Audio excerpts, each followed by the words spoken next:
para todos.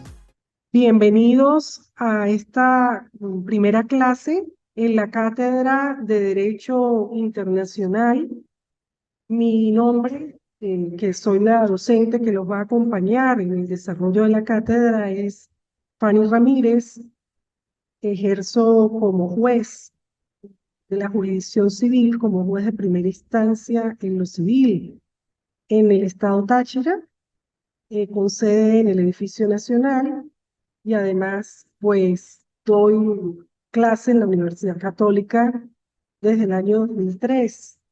Y ahora ya es la segunda oportunidad en que Yesid me hace la invitación para desarrollar la cátedra que iniciamos el día de hoy. La mayor disposición para atender cualquier inquietud que les surja a ustedes.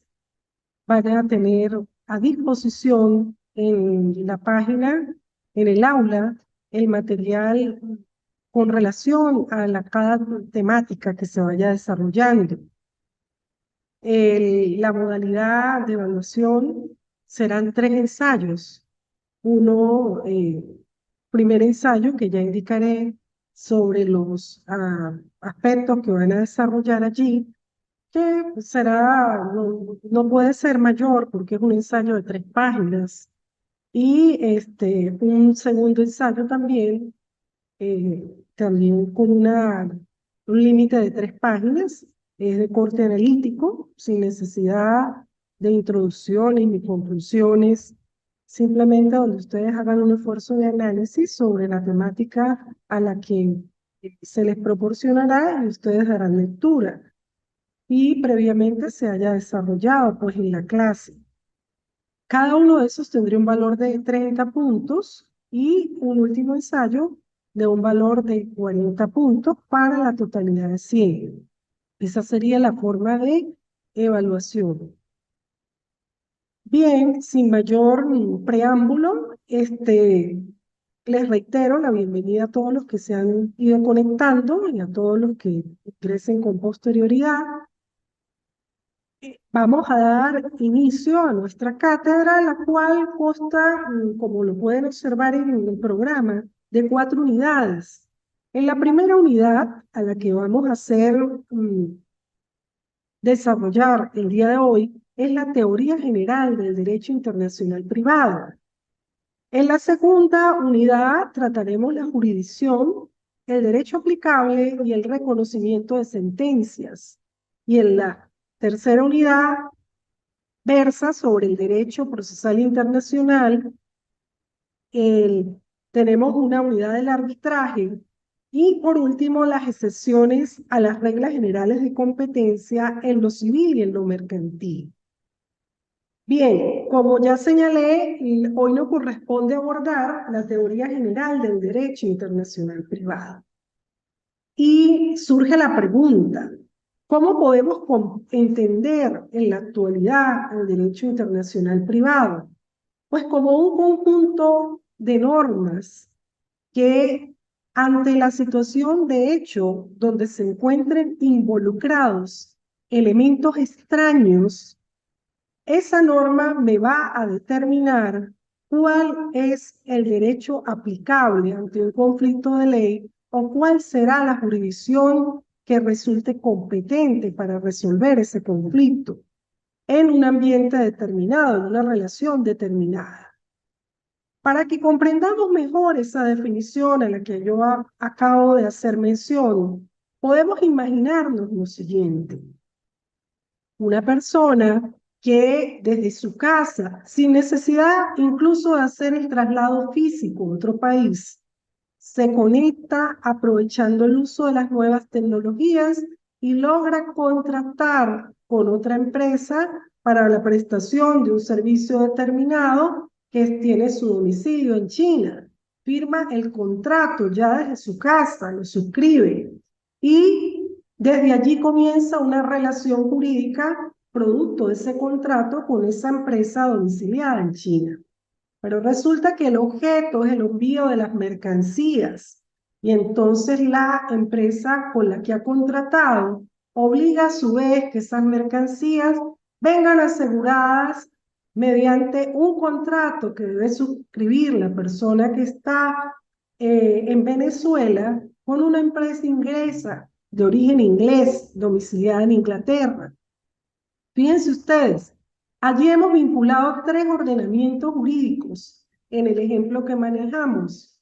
El derecho chino, por decirlo de alguna manera, el ordenamiento jurídico imperante en China, por ser el domicilio de la empresa con que contrato. También tengo involucrado ya un segundo ordenamiento jurídico que es el domicilio de la persona que está contratando, que en este caso es venezolana, y un tercer ordenamiento que sería el domicilio de la empresa aseguradora.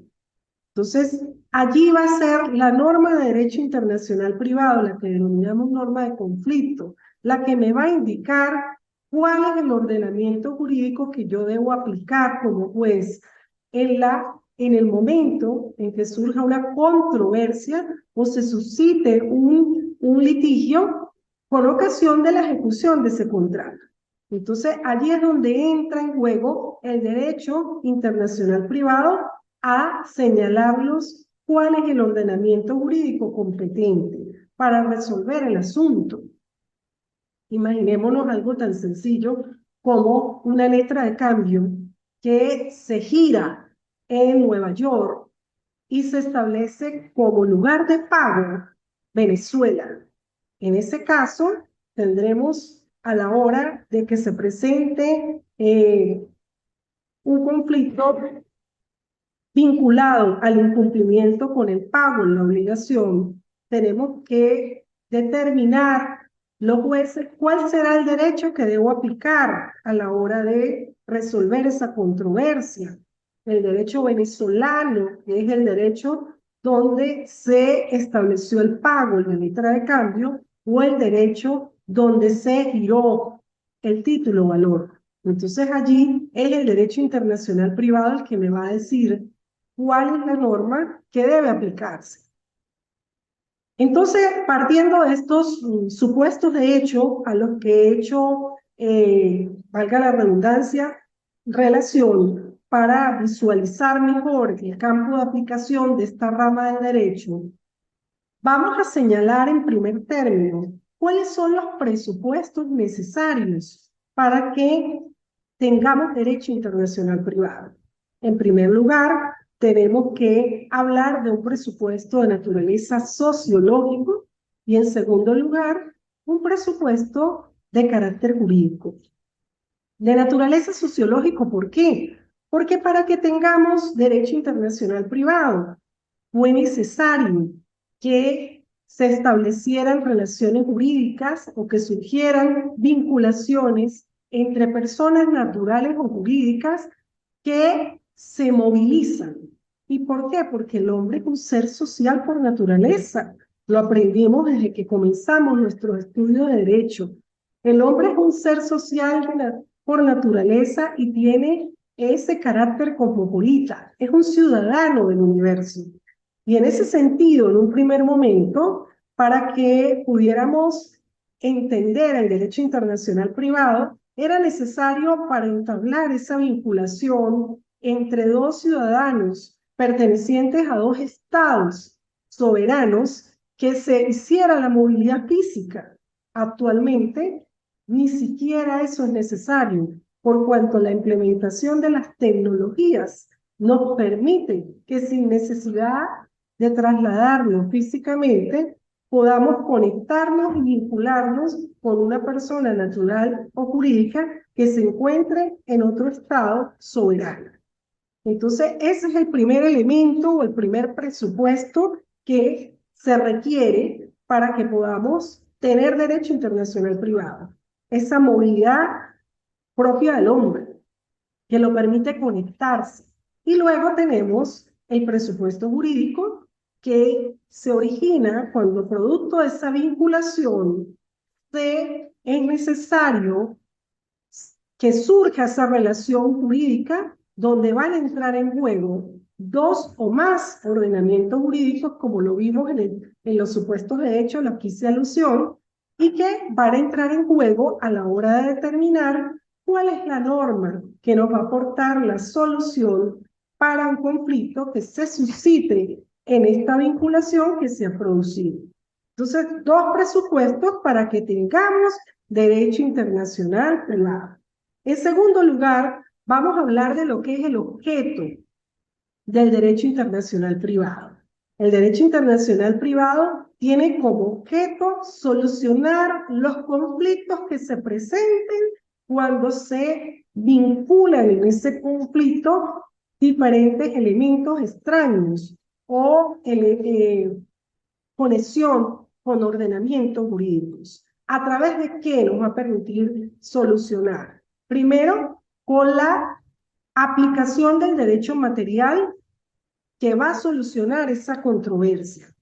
En segundo lugar, porque me va a permitir resolver los conflictos de leyes que interactúen para la solución de ese conflicto. En tercer lugar, me va también a permitir establecer o resolver los conflictos de jurisdicción. Y, por último, va también a permitir la eficacia extraterritorial de las sentencias que dicte un juez, por ejemplo, de Colombia, que pueda ser eficaz en el territorio venezolano o viceversa, a través de la figura que ya vamos a ver incluso en los temas posteriores, que es la figura del S4, que permite que esos actos que son dictados por un juez de un estado distinto pueda producir efectos dentro del territorio de otro estado. Eso lo podemos lograr a través del derecho internacional privado. Bien, vamos a ver lo que son las características ahora del derecho internacional privado. Dentro de las características del derecho internacional privado, nosotros encontramos, en primer lugar, una característica de tipo general. General en el sentido de que el derecho internacional privado es una norma de derecho positivo. Esto tenemos que tenerlo claro.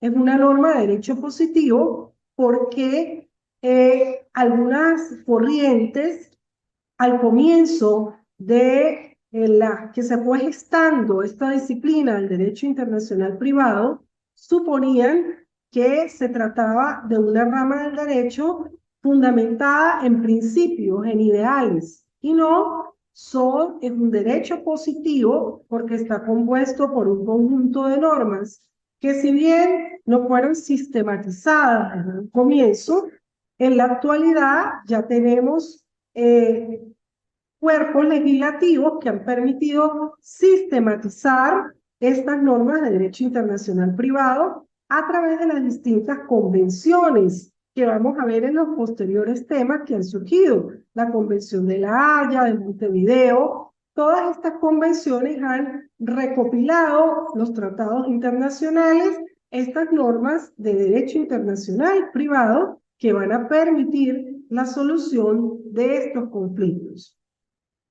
Esta sería la característica general, pero como una característica, vamos a decir, especial o específica, el derecho internacional privado es un derecho de carácter formal. ¿Por qué formal? Formal porque la norma de derecho internacional privado nunca me va a dar la solución al conflicto.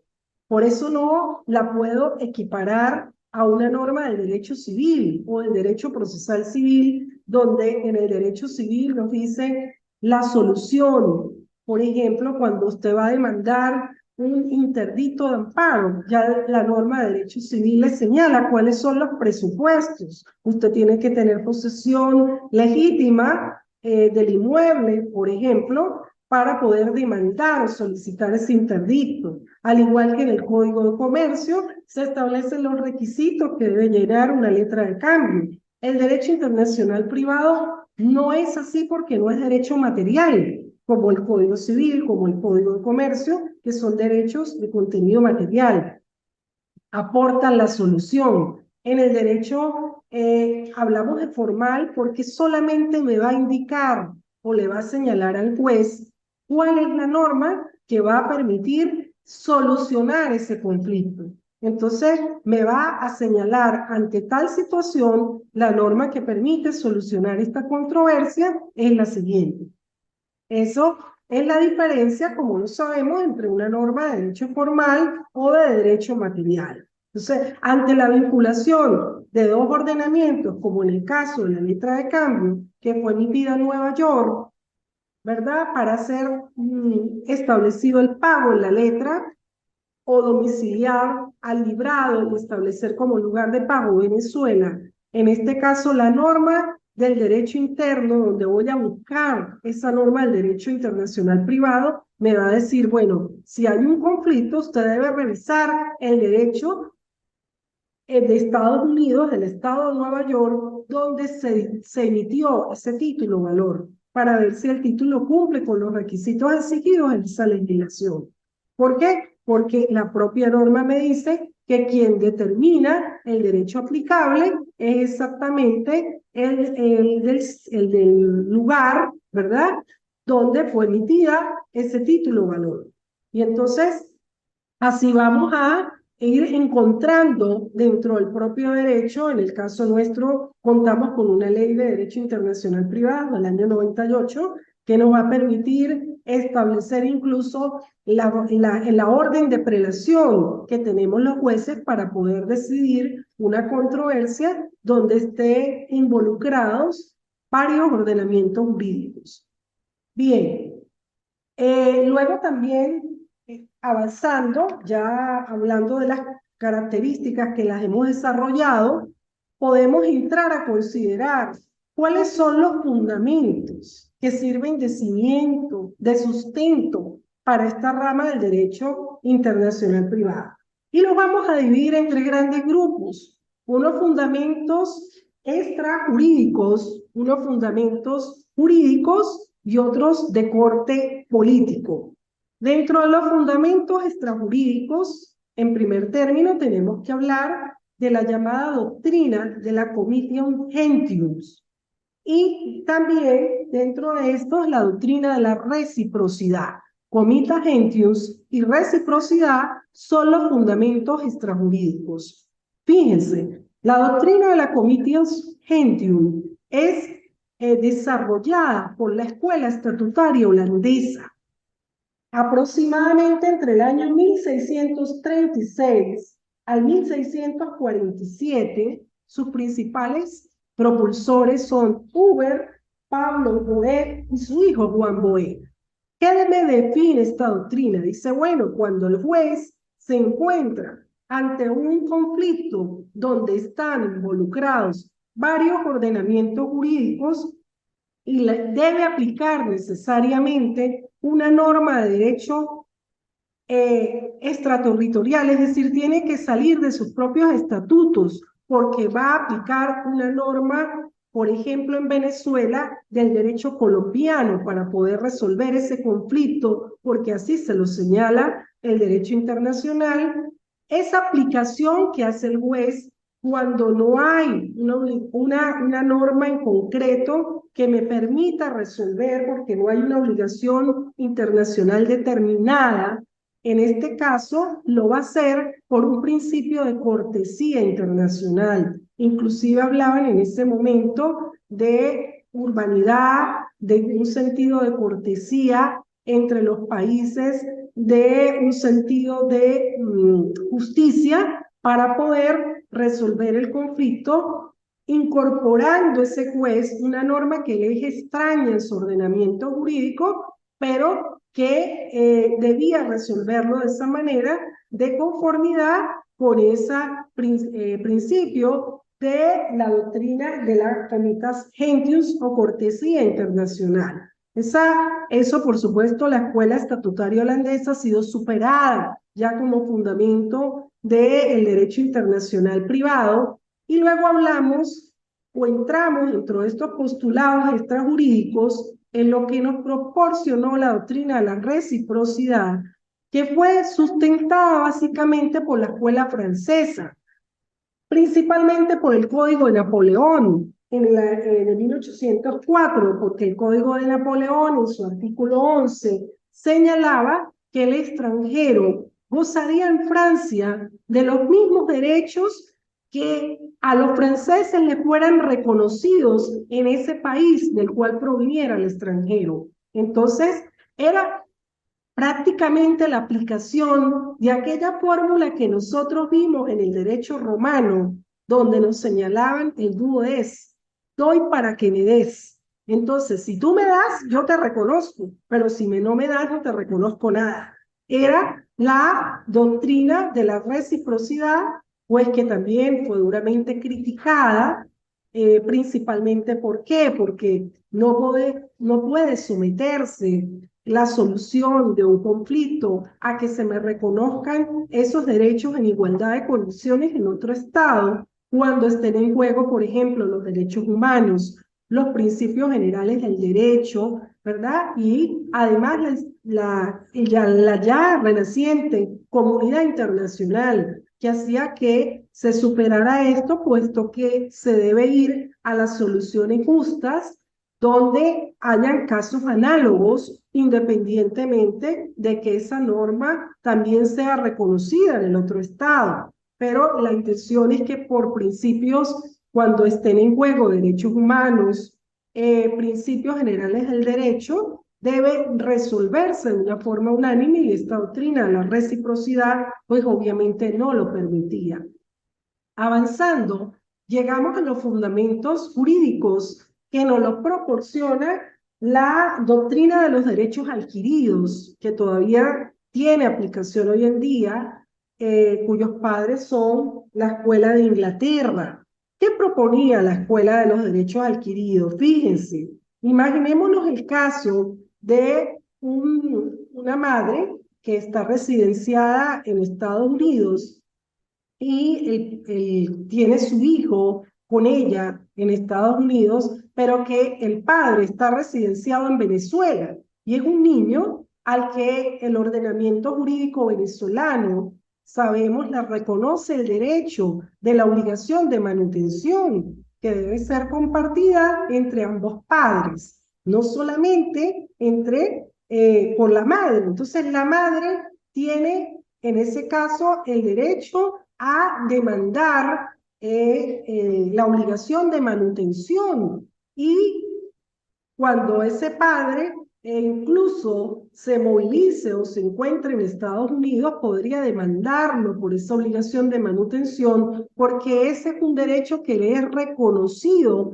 en el ordenamiento jurídico venezolano, ¿verdad? Que está allí consagrado y es un derecho adquirido de ese niño que el juez, en este caso en Estados Unidos, lo que va a hacer es amparar un derecho que ya está reconocido por el ordenamiento jurídico externo, ¿verdad? Y tendrá que revisar el ordenamiento jurídico venezolano a los efectos de ver la extensión de la obligación de esa obligación de manutención, pues no podrá aplicar a esa situación de hecho las normas del derecho del Estado donde se encuentra en Estados Unidos, puesto que el sujeto que lo tiene ese niño no tiene ese derecho porque se lo den las normas de ese ordenamiento donde se encuentra, sino el ordenamiento jurídico de origen. Entonces, el juez no es que le crea esa protección, simplemente le ampara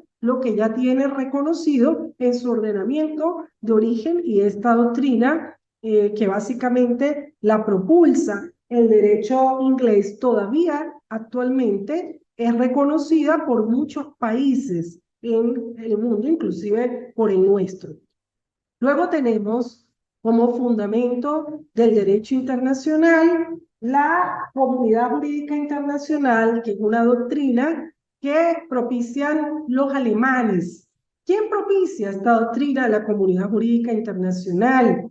Savigny. Savigny señala que el derecho internacional privado debe ser aplicado, debe ser reconocido por razones, en principio, dice Savigny, de reconocer que como estados formamos parte de una comunidad jurídica internacional y por razones de derechos humanos, por razones de reciprocidad internacional, del respeto a los principios generales del derecho, inclusive, dice Savini, por razones de la fe cristiana, debemos saber que no somos islas, que no somos estados, que podemos vivir desconectados de esa realidad, de esa comunidad de naciones y que por lo tanto cuando se implementen estas relaciones jurídicas, producto de esta movilidad que tiene el hombre y que ahora, como ya lo decía inicialmente, no necesita ni siquiera trasladarse de su país, puesto que el comercio internacional se desarrolla actualmente, como ustedes lo saben, a través del empleo de las nuevas tecnologías y que en este momento hace muy fluido esta materia y entonces determinar el ordenamiento jurídico, reconocer a esos, en esas situaciones la existencia de elementos extraños o factores de conexión, ¿verdad? Sea el domicilio, sea el lugar de contratación, sea el lugar de ejecución del contrato, que son distintos factores de conexión, me van a permitir determinar cuál es el derecho que va a aportar la solución a esa controversia.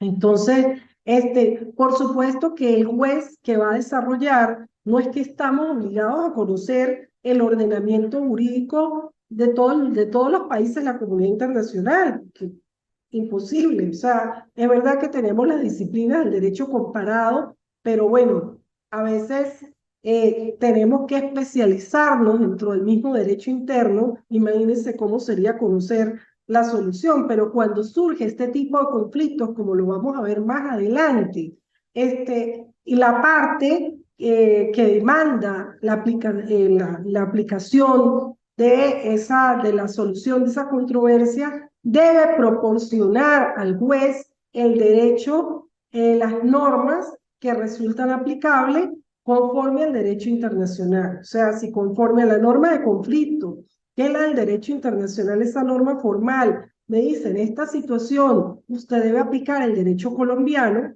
la parte demandante está obligada, ¿verdad?, a proporcionar al juez la normativa que el juez debe investigar para estudiar y llegar a la solución al caso concreto.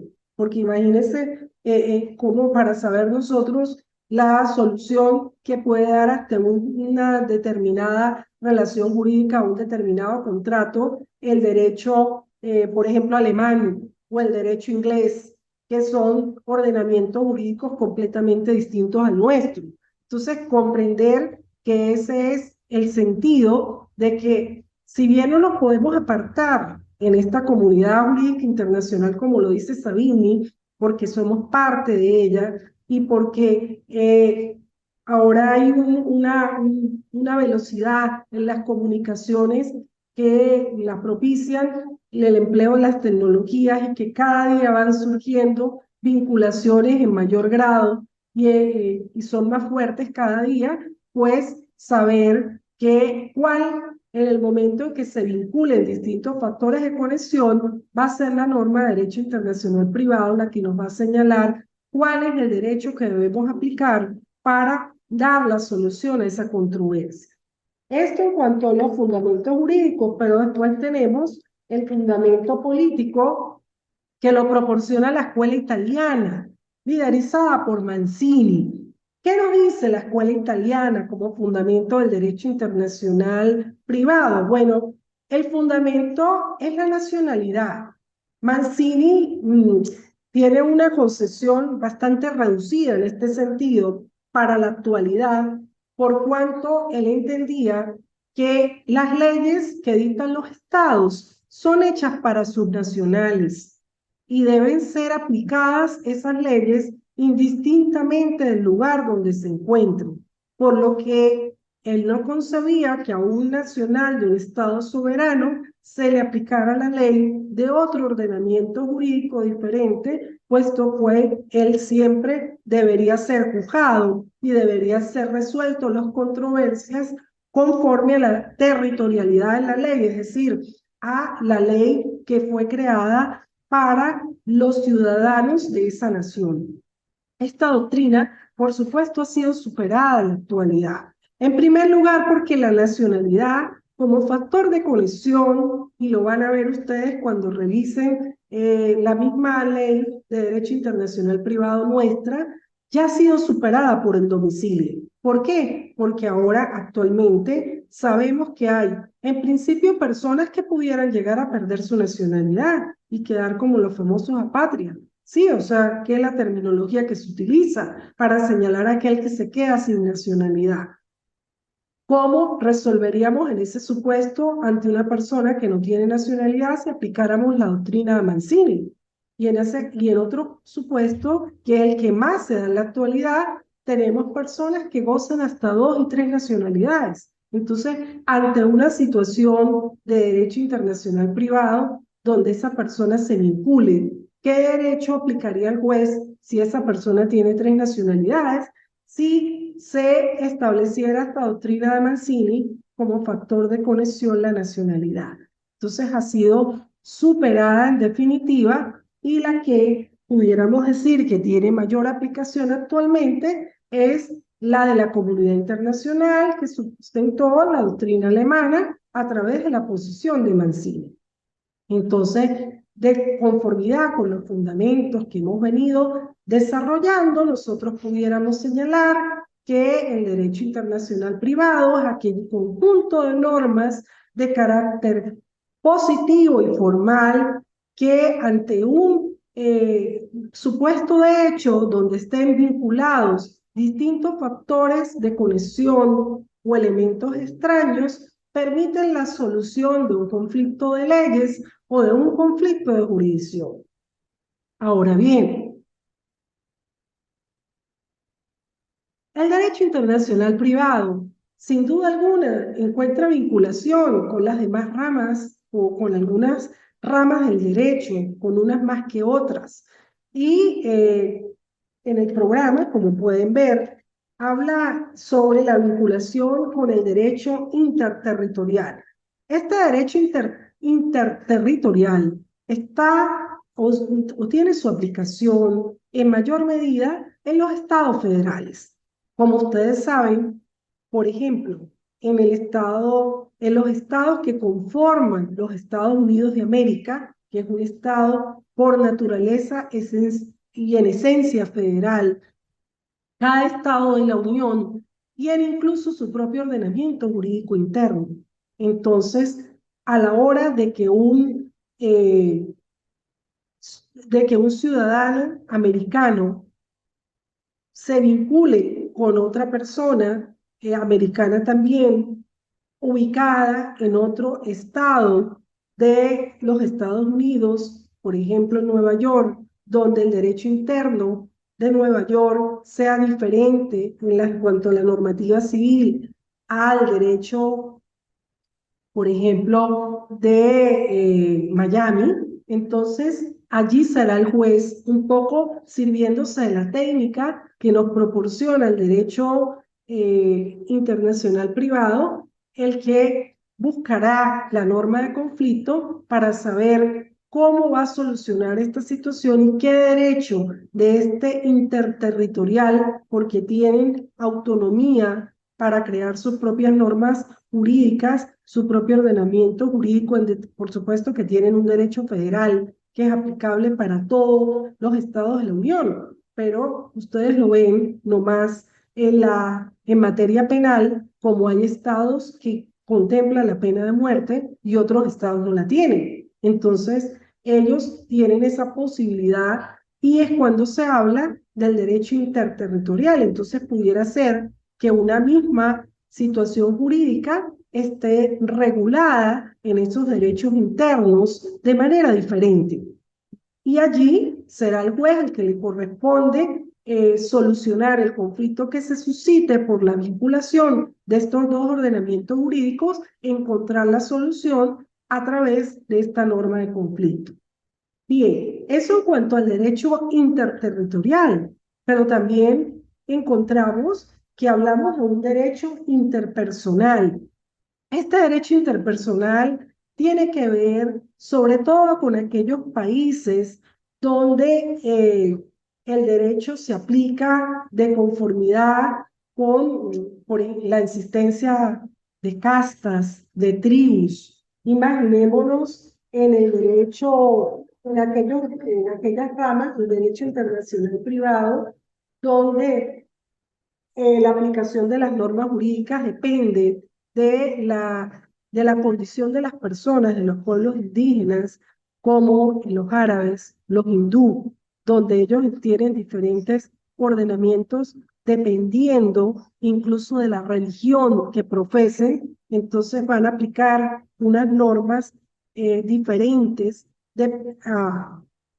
dependiendo de a qué religión pertenezca la persona en la cual se vincule con ese conflicto o esa situación jurídica. Entonces, el derecho interpersonal, más que todo, tiene aplicación en estos países donde todavía imperan las diferencias por razones religiosas, por castas, por tribus, en los países africanos también.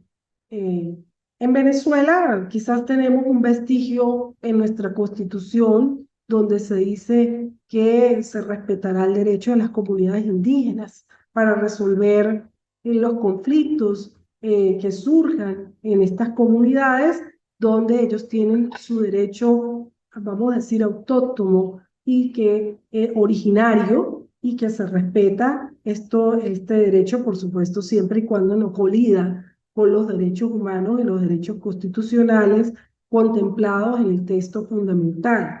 Pero básicamente el derecho interpersonal está referido a este tipo de situaciones.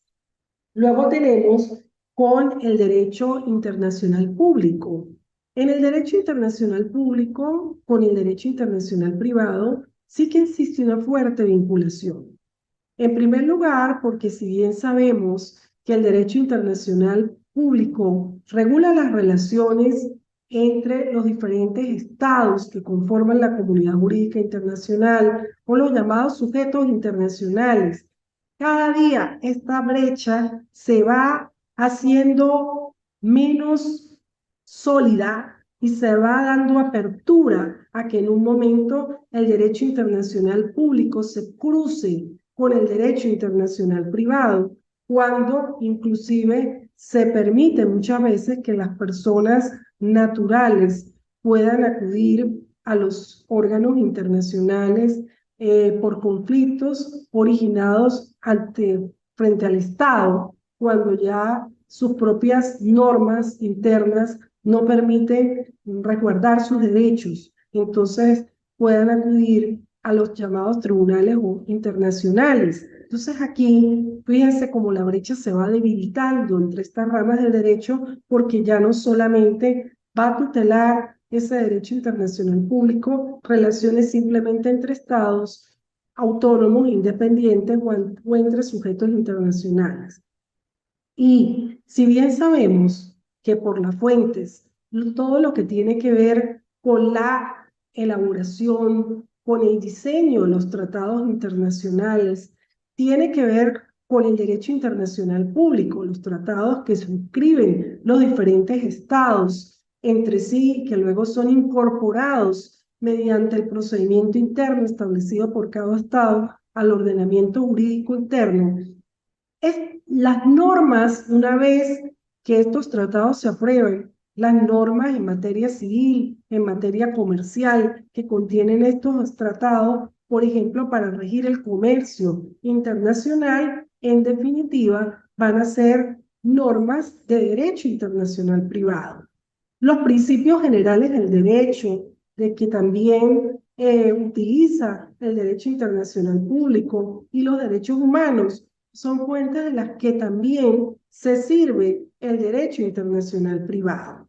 Y luego tenemos que también es indispensable hacer alusión a lo que se ha referido al derecho material unificado, es decir, cómo se ha ido codificando las distintas normas que en materia internacional se han producido a través de convenciones y tratados para regular ya no relaciones entre estados, sino relaciones que tienen que ver con lo privado, con lo comercial, con la familia, incluso con el estado de capacidad de las personas.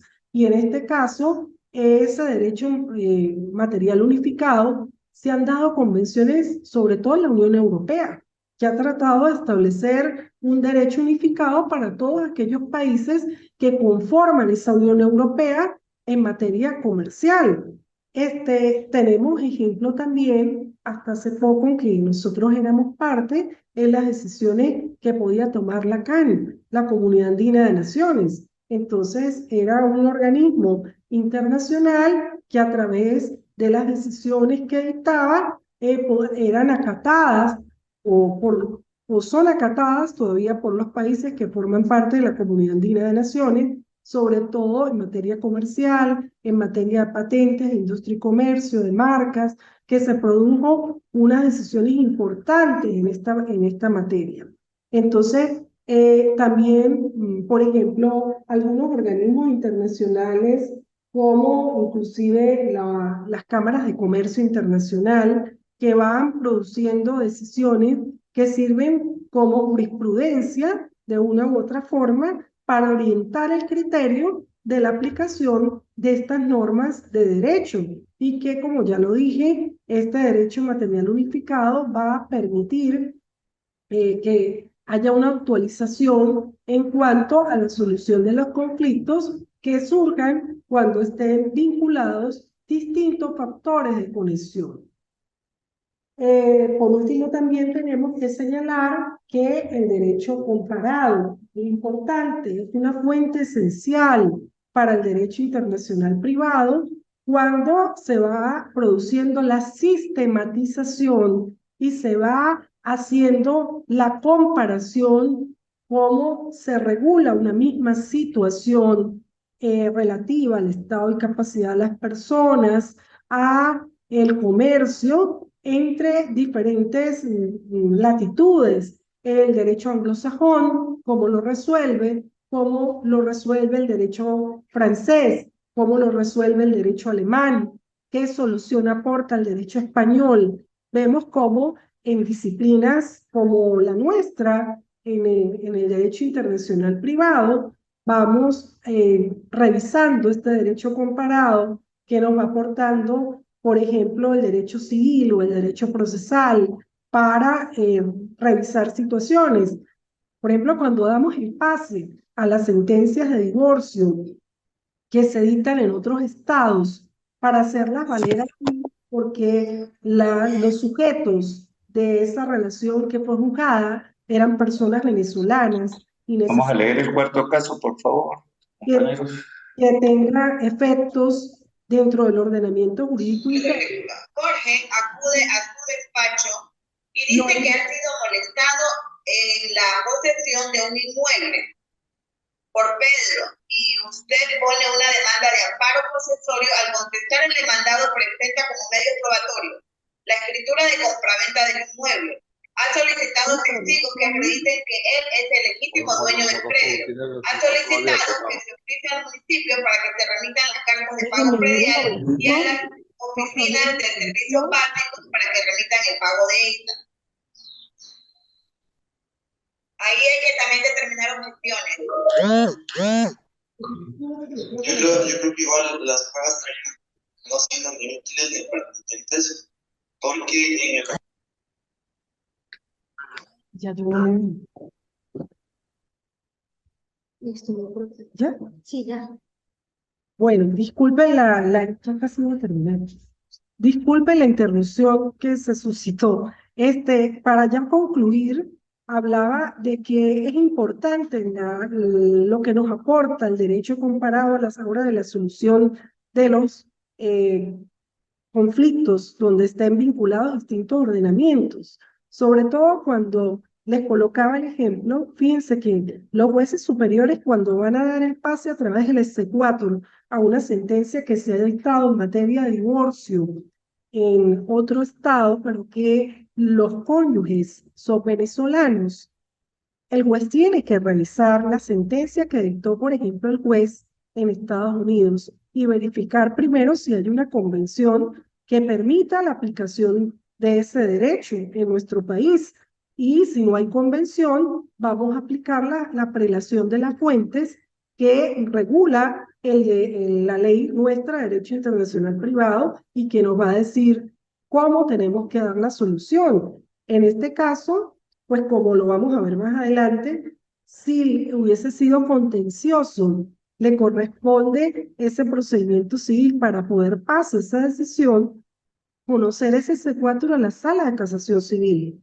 Si el divorcio fue de mutuo acuerdo, lo conocerán los jueces superiores y revisarán si, de acuerdo con el derecho aplicable, se revisó el mutuo consentimiento, se cumplieron los extremos y dará el pase o el efecto jurídico a esa sentencia. Entonces, es importante la solución que nos va aportando este derecho comparado de ir estudiando o analizando las soluciones que para casos análogos nos ofrece el derecho civil o el derecho mercantil de otros estados, y eso nos permite enriquecer el derecho interno, el derecho propio, a la hora de solucionar. Es sin duda alguna. Lo han extendido al derecho, la parte de la doctrina, dice que inclusive se podría hablar de un derecho comparado administrativo. No lo creo. Ustedes saben que el derecho administrativo pudiera las instituciones que dan origen a este derecho administrativo y como lo sabemos, tiene su origen en Francia, ser analizadas, pero a la hora de solucionar el conflicto obligatoriamente por ser relación administración pública particular, tendremos que aplicar la norma que regula conforme la concesión del Estado en la que estemos solucionando el conflicto. Porque pues cada Estado tiene su propia estructura, los órganos tienen sus propias competencias, es más difícil, pero en materia civil y en materia comercial sí que el derecho comparado es un gran aliado y una gran fuente para el derecho internacional privado. Entonces, yo aspiro que con todo lo que hemos abordado en la clase de hoy, como son el objeto de esta disciplina tan importante, sus características, los presupuestos que dieron origen a esta rama del derecho, permitamos comprender la importancia de manejar la norma de derecho internacional privado, la prelación cuando veamos las fuentes, para encontrar cuál es la norma que le va a permitir al juez, cuando se encuentra en una situación jurídica donde entran distintos factores de conexión, saber cuál es el ordenamiento jurídico que se debe aplicar. A veces los estudiantes en pregrado, cuando se les da el derecho internacional privado y se les habla de la figura del reenvío, piensan que es que los jueces empezamos a mandar los expedientes de estado en estado. Eso no es el sentido del derecho internacional privado. No es que vamos a decir que no tenemos jurisdicción frente al juez extranjero cuando hayan elementos de conexión y empezamos a mandar el expediente para Colombia y luego el de Colombia lo mandará para Estados Unidos. No, el sentido es que cuando me llega el conocimiento, esa situación donde el contrato fue firmado en un determinado estado, donde en el contrato se estableció que cualquier litigio sería resuelto por el domicilio de las partes contratantes, donde se estableció otro lugar para la ejecución del contrato. Tengo tres elementos de conexión: domicilio de los contratantes, lugar de ejecución del contrato, lugar de celebración. Yo debo revisar, de acuerdo al ordenamiento jurídico, a la ley del derecho internacional privado nuestra, cuál es el ordenamiento jurídico que me resulta aplicable para solucionar. El del lugar de la ejecución del contrato, bueno, lo van y lo ejecutaron en Colombia. Tengo que irme a revisar el ordenamiento colombiano para juzgar de acuerdo con esa normativa. No es que me lo voy a enviar para Colombia. Y muchas veces cuando llego al derecho colombiano a revisar esa situación, el derecho colombiano me remite a que resuelva la controversia no es que es así, le estoy dando un supuesto, que pudiera darse y me dice, resuelva la controversia conforme al derecho del domicilio de las partes. Entonces, no es que se va a ir de ahí para el otro estado, no. Voy revisando hasta que llego al derecho por el cual debo resolver. Y es cuando se produce la figura del reenvío.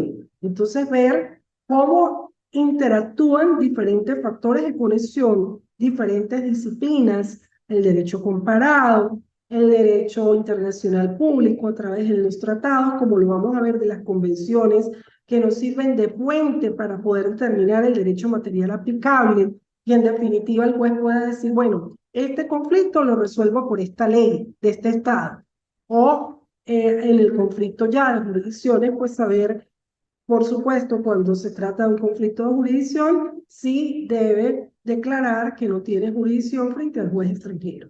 Sí, David señor. Camacho de Barinas, un gusto saludarle. Encantada.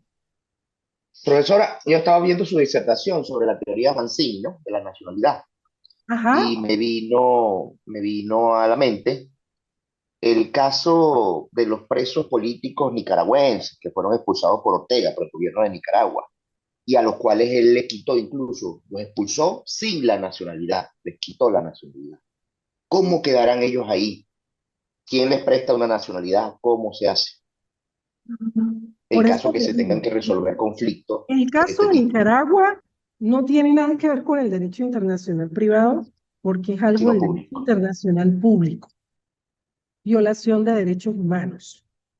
Eso cae en el campo del derecho internacional público y está la jurisdicción internacional cuando ustedes saben que uno puede acudir cuando ya el derecho interno usted lo ha votado y no le proporciona ninguna solución.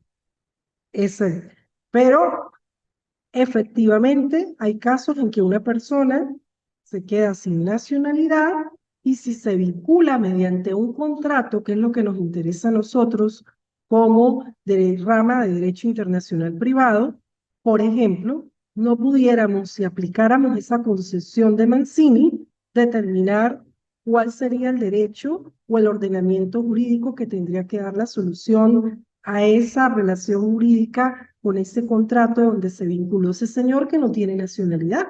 Por eso es que la mayoría de legislaciones en materia de derecho internacional privado superaron esa concesión de establecer la nacionalidad como factor de conexión para determinar el ordenamiento jurídico aplicable y lo han sustituido por el domicilio de la persona. Ok. Muchas gracias, ¿no? Lo pensaba, doctora, porque ¿cómo queda alguien que sin nacionalidad, cuál va a ser el factor de conexión allí que lo va a involucrar estando él en otro país y que pudiera ser demandable por divorcio, que pudiera ser demandable por pensión de alimentos, pues como usted lo Ha sido comentó? superada. Uno la Mm, da porque es lo que ha permitido evolucionar y llegar a lo que tenemos ahorita, esas distintas escuelas. Pero efectivamente la escuela italiana, liderada por él, fue superada desde hace mucho tiempo. Cuando sí, usted claro. revisa la ley nuestra, va a ver que la ley nuestra hace hincapié al domicilio como factor de conexión y así la mayoría de leyes en materia de derecho internacional privado. No sé si alguien Agradecido. tiene otra consulta, algún No, otro no, no. Muchísimas gracias. Agradecerle nada más lo que gordo, me queda. algún otro doctorando. Bueno, mi número de teléfono es 0414-741-1070. Si desean comunicarse conmigo vía WhatsApp, me pueden escribir, se identifican por cualquier duda que tengan. Yo voy a aportar el material de la clase de hoy para que lo tengan disponible en el aula virtual. Lo mandaré al correo que me han indicado hoy. En el próximo encuentro hablaremos de la jurisdicción, ¿no? También les suministraré el material de la clase de hoy. eh, Iría a un ensayo, ya les diría la fecha de entrega de ese ensayo.